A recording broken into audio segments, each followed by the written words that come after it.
Bonjour à tous et bienvenue dans ce nouveau numéro de Z Légal. Aujourd'hui, j'ai le plaisir d'accueillir Carole Mascovitch et Berthold Berbouissière pour aborder la réforme du droit de la concurrence. Madame, monsieur, bonjour. Bonjour. Cette réforme du droit de la concurrence, elle est entrée en vigueur il y a peu de temps, c'était début septembre. Quel est l'objectif de cette réforme au départ ?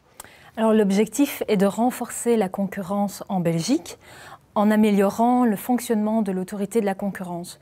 Cet objectif passera également par l'instauration d'un nouveau mécanisme de contrôle des prix qui entrera en vigueur un peu plus tard. Alors, quand on dit réforme de l'autorité de la concurrence, c'est bien un organisme, hein, c'est avec un A majuscule.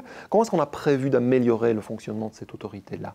Bon, alors sans entrer dans les détails, l'autorité de la concurrence devient une autorité administrative indépendante et unifiée avec un budget revu à la hausse. Sur le plan des procédures, la réforme mise véritablement sur la célérité. On peut mentionner l'introduction de la procédure de transaction ou encore que les mesures provisoires visant à mettre fin à un comportement en amont doivent être adoptées dans un délai maximum de 2 mois. D'accord. Alors ça, c'est un peu pour la machinerie, hein, le moteur, hein, c'est le fonctionnement de l'autorité. Maintenant, du côté des entreprises, à quoi est-ce qu'on peut attendre, est-ce qu'on peut s'attendre comme un pacte finalement pour elles-mêmes ? Oui, alors en principe, les décisions devraient être adoptées plus rapidement en première instance, ce qui devrait abréger les procédures qui sont parfois très très longues, oui. Et tout cela au bénéfice finalement de la sécurité juridique.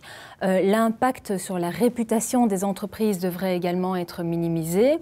Alors cette efficacité accrue devrait permettre à l'autorité de la concurrence de véritablement concentrer ses moyens et ses ressources à la détection d'infractions nouvelles. Et donc, on peut s'attendre à plus d'enquêtes et plus de visites surprises. Alors voilà, on y vient, Monsieur Berthold Berbouissière, hein, c'est effectivement les infractions et les visites surprises. Peut-être pour clarifier le propos, les infractions, qu'est-ce que ça peut être finalement ?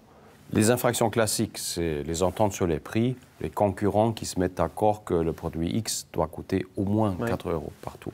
Par exemple. Alors, plus de visites surprises, on peut s'y attendre ? Je pense que oui. Et non seulement dans les entreprises, mais aussi à domicile. Ah bon ? Les enquêteurs peuvent venir à la maison des directeurs, des personnes concernées, et c'est évidemment sérieux. Imaginez-vous la réaction du voisinage quand l'autorité débarque. Et il faut préparer donc ces visites surprises. Absolument. Oui. Il faut savoir que durant toute l'inspection, l'entreprise peut sauvegarder ses intérêts, mais elle ne doit pas faire obstruction à l'enquête. Ça pourrait coûter très cher. C'est une ligne fine de démarcation, mais ça s'apprend. C'est un peu comme un exercice d'évacuation en cas d'incendie. Il faut se préparer avec l'ensemble du personnel. Ça commence avec la secrétaire, la réceptionniste, ça va jusqu'au directeur. D'accord. Donc on doit être prêt pour une visite surprise, ce qui peut apparaître paradoxal, mais je pense que c'est essentiel. Maintenant, se préparer, c'est bien. Est-ce qu'il n'y a pas des actes anticipatifs ? Il vaut mieux effectivement prévenir l'incendie plutôt que de l'éteindre. En effet, aujourd'hui, toutes les entreprises sont tenues d'avoir une politique de conformité avec des formations, des exercices, des jeux de rôle, pour s'assurer que tout le monde sache bien les règles. On peut même procéder à un audit interne qui permet d'identifier s'il y a déjà eu des infractions dans le passé.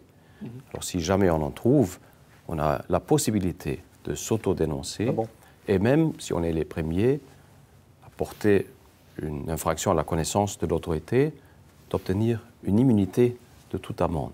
L'ignorance de choses qui peuvent se passer, qui ne sont pas régulières dans son entreprise, n'est pas forcément un fait aggravant, mais c'est certainement pas une excuse vis-à-vis de l'autorité de la concurrence, j'imagine. Non, certainement pas. Donc l'ignorance n'est pas une excuse. Mais cela étant dit, les entreprises disposent de toute une série de possibilités, de mesures pour réduire le risque ou voire l'anéantir complètement. D'accord. Madame, monsieur, merci pour ces explications. Merci à vous de nous avoir suivis. Je vous rappelle que vous retrouvez tous les numéros de Z Légal sur canalz.be. Merci, à très bientôt.